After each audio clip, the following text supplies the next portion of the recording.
मधुबन जंगल में एक पुराना बरगद का पेड़ था। उस पेड़ पर मिट्टी के एक घोंसले में पीहू चिड़िया अपने बच्चों गोलू और रीना के साथ रहती थी। वह अपने दोनों बच्चों को बहुत प्यार करती थी, लेकिन सच्चाई यह थी कि पीहू बहुत समय पहले एक तूफान में मर चुकी थी। अब वह एक चुड़ैल बन चुकी थी और अपने बच्चों के लिए चिड़िया का रूप धारण करके उनके साथ रहती थी। गोलू और रीना को इस बात का बिल्कुल भी पता नहीं था। उन्हें लगता था कि पीहू ही उनकी असली माँ है। पीहू रोज पूरे जंगल से दाना, फल और सब्जियां लाकर अपने बच्चों का पेट भरती थी। जंगल के सभी पशु पक्षियों को पता था कि पीहू एक चुड़ैल है, लेकिन वह यह राज किसी को नहीं बताते थे। समय बीतता गया और गोलू व रीना बड़े होने लगे। अब वह घोंसले में बैठे बैठे ऊब चुके थे। वे बाहर की दुनिया देखना चाहते थे और खुले आसमान में उड़ने की जिद करने लगे। माँ, हम इस घोंसले में अकेले रहते रहते बोर हो गए हैं। हमें भी बाहर जाना है। ना ही हमारा कोई रिश्तेदार है और ना ही कोई हमसे मिलने आता है। हम कब तक इस घोंसले में बैठे रहेंगे? माँ, आप हमें उड़ने दो ना। माँ, हमारा भी मन उड़ने को करता है, सबसे मिलने को करता है। हमें भी दोस्त बनाने हैं। बच्चों, बाहर की दुनिया बहुत बुरी है। मैं हूं ना, सब कुछ तो लाती हूँ तुम्हारे लिए। फिर बाहर क्यों जाना है? हम लोग यही ठीक है। बाहर जाओगे तो तुम्हारी और मेरी जिंदगी खतरे में पड़ सकते हैं। बाहर हमारे दुश्मन शिकारी पंछी घूम रहे हैं। वे सब हमारा बुरा चाहते हैं। क्या माँ, तुम भी ना जब देखो हमें डराती रहती हो। तुम हमें अभी भी बच्चा समझती हो, हमें पागल बनाती रहती हो। हम यहाँ से रोज पंछियों को उड़ते हुए देखते हैं। उनको तो शिकारी पंछी कुछ नहीं करते, वे सब आराम से उड़ते हैं। लगता है अकेले रहते रहते तुम्हें भी अकेले रहने की आदत पड़ गई है। तुम्हारे दिमाग में डर बैठ गया है। कुछ नहीं होता, बस कल तुम हमें भी अपने साथ ले चलो, वरना हम खुद ही घोंसले से बाहर चले जाएंगे और पूरा जंगल घूम आएंगे। हाँ माँ, आपके मन में डर बैठ गया है। हमें कुछ नहीं होगा। आप कल सुबह हमें भी अपने साथ ले चलो। ऐसा कहकर गोलू और रीना सो जाते हैं। उस समय तो पीहू भी सो जाती है, लेकिन आधी रात को पीहू उठ जाती है। उसके दिमाग में बच्चों की बातें घूम रही होती है। पीहू सोचती है, अब बच्चे बड़े हो गए हैं, अब इन्हें समझाना मुश्किल हो गया है। पता नहीं गोलू और रीना को क्या हो गया है, एकदम से ऐसी जिद क्यों कर रहे हैं। मैं इन्हें कैसे समझाऊं कि मैं एक चुड़ैल हूं और सभी पशु पंछी मुझसे डरते हैं, प्यार नहीं करते। मुझे देखते ही तो वे सब भाग जाएंगे। इनसे कौन बात करेगा या दोस्ती करेगा? ऐसा सोचते सोचते पीहू सो जाती है और जल्द ही सुबह हो जाती है।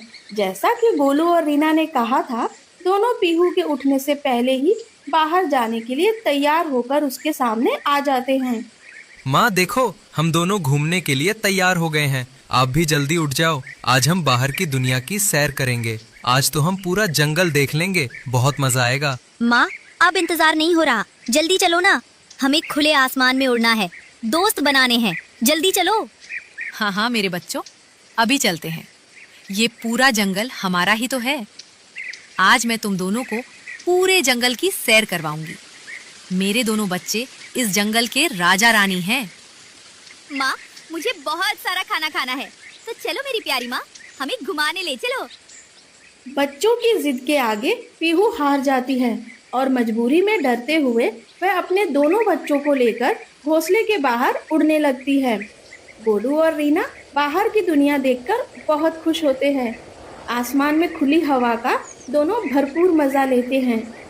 कितना सुंदर जंगल है माँ, मजा आ रहा है माँ। ऊपर से नीचे का नज़ारा कितना प्यारा लग रहा है। लेकिन माँ, एक बात तो बताओ, तुम तो इतनी तेज उड़ रही हो, लेकिन हम क्यों नहीं उड़ पा रहे? हमें भी तो तुम्हारी तरह तेज उड़ना है। माँ, आप तो हवा की तरह तेज उड़ रही हो, हम तो आपके साथ नहीं उड़ पा रहे। क्यों माँ? बच्चों, इसीलिए तो मैं तुम्हें कह रही थी कि अभी तुम दोनों छोटे हो। तुम जब और बड़े हो जाओगे तो मैं तुम्हें बादलों को चीरना सिखाऊंगी और सभी पक्षियों से भी मिलवाऊंगी। अभी पंछियों से मिलना जुलना ठीक नहीं है, कोई भी हमारा नुकसान कर सकता है। कल जब तुम दोनों बड़े हो जाओगे तब तुम्हें लाऊंगी। तब जितनी मर्जी दोस्त बना लेना, जितनी मर्जी ऊपर उड़ना। अब अभी वापस घोंसले में चलते हैं। नहीं माँ, आप ऐसे ही बोलती हो। माँ, बहुत चालाक हो तुम। आपके पास एक से एक बढ़िया बहाने होते हैं। आप जितनी मर्जी कोशिश कर लो, आज तो आपके साथ पूरा जंगल घूमेंगे। हम बड़े हो गए हैं। हाँ माँ, भाई सही कह रहा है, हम नहीं जाएंगे। यह सुनकर पीहू कुछ न बोल सकी और गोलू व रीना को लेकर उड़ते हुए सेब के बाग में चली जाती है ताकि दोनों बच्चे कुछ खा सके। इतने सारे सेब देखकर दोनों गोलू और रीना बहुत खुश हो जाते हैं। माँ देखो ना, कितना बड़ा और सुंदर पेड़ है। चलो बहन, आज हम मीठे मीठे सेब तोड़कर खाते हैं। आज पेट भर सेब खाएंगे और फिर जंगल घूमेंगे। हाँ भाई, बड़े मीठे सेब है, आज तो मजा आ जाएगा माँ। इतना कहकर दोनों बच्चे सेब खाने लगते हैं और पीहू वहीं बैठकर दोनों को देख रही होती है। तभी वहां से कुछ जंगल के पंछी गुजर रहे होते हैं जो पीहू को देखकर डर जाते हैं, क्योंकि पंछियों को पता था कि वह एक चुड़ैल है और वह वहां से डरकर भाग जाते हैं। जाते जाते वह चिल्लाने लगते हैं, हे भगवान, हमें बचाओ। अरे भागो रे भागो, ये तो चुड़ैल है। अरे भागो रे, अपनी जान बचाकर भागो, नहीं तो ये चुड़ैल हमारा कचूमर बनाकर खा जाएगी। ऐसा कहकर पंछी वहां से भाग जाते हैं। जंगल के पंछियों को ऐसे भागते देखकर रीना और गोलू हंसने लगते हैं। उन्हें नहीं पता था कि पंछी क्यों डरकर भाग रहे हैं। यह देखकर पीहू बहुत घबरा जाती है। ये तो होना ही था, इसी बात का डर था मुझे, वही हो रहा है। सभी पंछी मुझे देखकर डरकर भाग रहे हैं। मैं एक चुड़ैल हूँ, ये मेरा असली रूप जानते हैं, इसीलिए मुझसे डर रहे हैं। अब क्या करूँ, कहीं बच्चों को पता न चल जाए। आपने देखा माँ, ये पंछी आपको देखकर कैसे भाग रहे हैं, जैसे इन्होंने आपको नहीं कोई दुष्ट डरावना शिकारी देख लिया हो। बेचारे कितने डरपोक हैं, डर के भाग गए। भाई, अब तो हम और आराम से जंगल में घूम सकते हैं, क्योंकि माँ से अब डरते हैं तो कोई हमें कुछ नहीं कहेगा। पीहू कुछ नहीं बोलती और चुपचाप पीहू, गोलू और रीना उड़ते उड़ते जंगल के बीचों बीच पहुंचते हैं और आराम करने के लिए एक पेड़ पर रुकते हैं। पीहू को देखकर जंगल के पंछी घोंसलों के अंदर छिप जाते हैं और थोड़ी ही देर के बाद बाहर आते हैं और पीहू के लिए बहुत सारा खाने पीने का अनाज और फल लेकर डरते डरते पीहू के सामने रख देते हैं और चुपचाप मुंह नीचे करके वापस अपने अपने घोंसलों में चले जाते हैं। यह देखकर गोलू और रीना हैरान हो जाते हैं। सब पंछियों को क्या हो गया है? हमारे आने से पहले तो ये सब चहक रहे थे, मजे से उड़ रहे थे, अब इतने सहम क्यों गए? हमें देखते ही छिप गए। ये हमसे इतना क्यों डर रहे हैं? कोई भी हमसे बात क्यों नहीं कर रहे? ये सब हमसे क्यों डर रहे हैं? ऐसे तो ये हमसे दोस्ती भी नहीं करेंगे। और माँ, इन्होंने आपको ऐसे खाने का सामान लाकर क्यों दिया? चलो कोई बात नहीं, हम फिर आ जाएंगे और मैं अगली बार तुम्हारी दोस्ती करा दूंगी किसी अच्छे पंछी से। अभी के लिए यहाँ से चलो। पीहू की बात सुनकर गोलू और रीना वापस चलने को मान जाते हैं और अगली बार दोस्ती कराने को बोलते हैं। पीहू बच्चों को लेकर वहाँ से चली जाती है, लेकिन रीना और गोलू को अपनी माँ पर कुछ शक होने लगता है और वह दोनों अगली बार अपनी माँ का राज पता करने के लिए माँ का पीछा करने की ठान लेते हैं। कुछ समय बाद जब सारा अनाज खत्म हो जाता है तो पीहू अपने दोनों बच्चों को घोंसले में छोड़कर अकेले ही जंगल में दाना लेने के लिए निकलती है। लेकिन इस बार गोलू और रीना भी चुपके से उसका पीछा करने लगते हैं। बहन, जल्दी जल्दी माँ के पीछे चलो। आज तो हम माँ के पीछे पीछे जाएंगे और देखेंगे आखिर वो कहाँ जाती हैं और ये पंछी माँ से इतना डरते क्यों हैं। आज पता लगा कर रहेंगे कि आखिर माजरा क्या है इन सबके डर का। उड़ते उड़ते पीहू जंगल के बीचों बीच पहुंच जाती है और उसका पीछा करते करते दोनों बच्चे भी एक पेड़ के पीछे छिप जाते हैं। तभी पीहू धीरे धीरे अपने असली डरावनी चुड़ैल के रूप में आ जाती है। उसका रूप बहुत डरावना था। तभी चुड़ैल गुस्से में दहाड़ती है, आज बहुत दिनों बाद यहाँ आई हूँ। पंछियों, कहाँ हो? जल्दी बाहर निकलो अपने घोंसलों से और जो कुछ भी है खाने के लिए वो फौरन मेरे पास लाओ। पंछी कांपने लगते हैं और सारा खाने का सामान लेकर चुड़ैल के पास पहुँचते हैं, लेकिन सभी पक्षी तो खाना ले आए। उनमें से एक तोती जिसका नाम गौरी था, वह बहुत गरीब थी। उसके पास खाने पीने का सामान नहीं था। वह रोती हुई अपने घोंसले से निकलती है। मैं बहुत गरीब हूँ जी, आज के लिए मुझे छोड़ दो। आज मेरे पास कुछ भी नहीं है। मेरे छोटे छोटे बच्चों का ख्याल करो, मुझे मत मारो। मेरे बिना मेरे बच्चे भूखे मर जाएंगे। तुझे छोड़ दूं? तेरे रोज के यही रोने हैं। पिछली बार भी तू खाली हाथ आई थी। तुझे क्या लगता है तेरे रोने से मैं तुझे छोड़ दूंगी? नहीं, आज मैं तेरा शिकार करके ही रहूंगी। तेरे हमेशा के यही नाटक।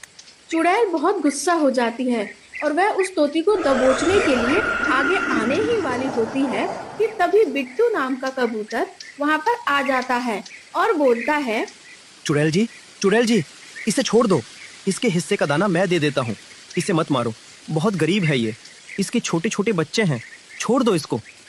चुड़ैल गुस्से से भरी आंखों से तोती को देखती है, लेकिन बिट्टू कबूतर के कहने पर चुड़ैल उसे छोड़ देती है और फिर से पीहू का रूप लेकर सामान लेकर वहां से चली जाती है। यह सब गोलू और रीना देख रहे होते हैं और दोनों का दिल टूट जाता है। ये हमारी माँ क्या कर रही है? इन बेचारे पंछियों पर इतना जुल्म। माँ ऐसा कैसे कर सकती है? हमें सच जानना ही होगा। गोलू, चलो हम इन्हीं पंछियों से सारी बात पूछते हैं। आखिर ये क्या हो रहा है? चलो। दोनों उड़ते हुए पंछियों के पास जाते हैं। दोनों को देखते ही सारे पंछी डर के मारे कांपने लगते हैं और उनसे दूर भागने लगते हैं, लेकिन दोनों पंछियों को रोक लेते हैं। उनमें से एक पंछी हिम्मत करके उनके पास जाता है। तुम तो वही हो ना जो उस दिन उस चुड़ैल के साथ आए थे? तुम दोनों ही थे उसके साथ। भागो यहाँ से, चले जाओ। क्या हुआ तुम्हें? तुम इतना क्यों डर रहे हो? चुड़ैल? ये क्या बोल रहे हो तुम सब? वो तो हमारी माँ है। वो कोई चुड़ैल नहीं है, वो बहुत अच्छी है। तुम सब उनसे इतनी नफरत क्यों करते हो? गोलू और रीना की बात सुनकर बिट्टू कबूतर समझ जाता है कि इन बच्चों को अपनी माँ की कड़वी सच्चाई नहीं पता है। तभी कबूतर बच्चों को उनकी माँ की सारी सच्चाई बताता है। तुम्हारी माँ ने तुम्हें अंधेरे में रखा है, तुमसे झूठ बोलती है। वो कोई चिड़िया नहीं, एक चुड़ैल है जो पंछियों का खून पीती है और अपना भेष बदलकर तुम्हारे साथ रहती है। पता नहीं तुम दोनों अभी तक कैसे बचे हो, जबकि तुम दोनों भी एक पंछी हो। कोई बात नहीं, आज न कल तुम्हारी बारी भी आ जाएगी। कबूतर की यह बात सुनकर गोलू और रीना के पैरों तले जमीन खिसक जाती है। दोनों को कुछ नहीं समझ आता। दोनों रोते हुए घोंसले को लौट जाती। क्यों? क्या हमारा भी मटन टिक्का बनाकर खाना चाहती हो क्या, जैसे तुम बाकी पंछियों को खाती हो? बोलो माँ। हाँ माँ, बोलो। हमें विश्वास नहीं हो रहा कि आप ऐसा कर सकती हैं। ये तुम दोनों को क्या हो गया है? ये क्या कह रहे हो तुम दोनों? तुम दोनों मेरे बच्चे हो, भला मैं तुम्हें क्यों मारूंगी? किसने कहा है तुमसे ऐसा? गोलू उसे सब कुछ बता देता है। पीहू यह सुनकर फूट फूट कर रोने लगती है और वह डर जाती है। बच्चों को खोने के डर से वह अब सब कुछ सच सच बता देती है। मैं बताती हूँ तुम्हें सारी सच्चाई। हाँ, मैं चुड़ैल हूँ, लेकिन तुम्हें पाने के बाद मैंने किसी का शिकार नहीं किया। तुम मुझे नदी किनारे जंगल के पास मिले थे, जहाँ कोई भी शिकारी जानवर तुम्हारा शिकार कर लेता और तुम्हें मार देता। इसलिए मैं तुम्हें अपने साथ ले आई और मैंने तुम्हें अपना बच्चा मानकर बड़ा किया। तुम्हारे ही लिए मैंने चिड़िया का रूप लिया है। मैं तुम दोनों को बहुत प्यार करती हूँ। मैं तुम्हें कभी नुकसान नहीं पहुँचा सकती। अगर ऐसा है तो माँ, तुम इन पंछियों को डराती क्यों हो? और हमारे असली माँ बाप कहाँ हैं? क्या तुम उन्हें भी मार कर खा गई? बच्चों, मुझे नहीं पता वो कहाँ है। तुम दोनों मुझे अकेले ही मिले थे। मैंने तुम्हें बचाने के बाद बहुत इंतजार किया, पर कोई नहीं आया। और इन पंछियों को इसलिए डराती हूँ ताकि तुम्हारा पेट भर सकूं। मैं एक माँ हूँ बच्चों, तुम मेरे बच्चे हो और मैं अपने बच्चों के लिए कुछ भी कर सकती हूँ। दोनों अपनी माँ का दुख समझ जाते हैं और उसे गले लगा लेते हैं। हम जानते हैं तुम बहुत अच्छी हो माँ, लेकिन अब से तुम किसी को भी नहीं डराओगी, किसी को भी नहीं मारोगी। हम मेहनत करेंगे और खुद खाना इकट्ठा करेंगे। फिर गोलू और रीना अपनी माँ को लेकर पंछियों के पास जाते हैं। हे भगवान बचाओ! अरे चुड़ैल फिर से आ गई। अरे दूर हटो हमसे। अभी तो तुम सारा दाना ले गई थी, क्या चाहिए तुम्हें? दोस्तों, अब डरो मत। अब से माँ किसी को परेशान नहीं करेगी, ये हमारा वादा है। अब से तुम्हें खाना देने की कोई जरूरत नहीं है। हम अपना खाना खुद ढूंढेंगे। गोलू और रीना सभी पक्षियों को सब कुछ बता देते हैं। सभी पंछी बहुत खुश हो जाते हैं। और पीहू पर विश्वास करते हैं। अब पीहू अपनी शक्तियों का इस्तेमाल जंगल की रक्षा के लिए करने लगती है। सभी पक्षी अब अपनी मुसीबत में पीहू के पास आने लगते हैं। पीहू भी अब अपने दोनों बच्चों के साथ खुशी खुशी रहने लगती है। अब उसे किसी बात की चिंता नहीं होती। सभी पंछी भी जंगल में खुशी खुशी रहने लगते हैं।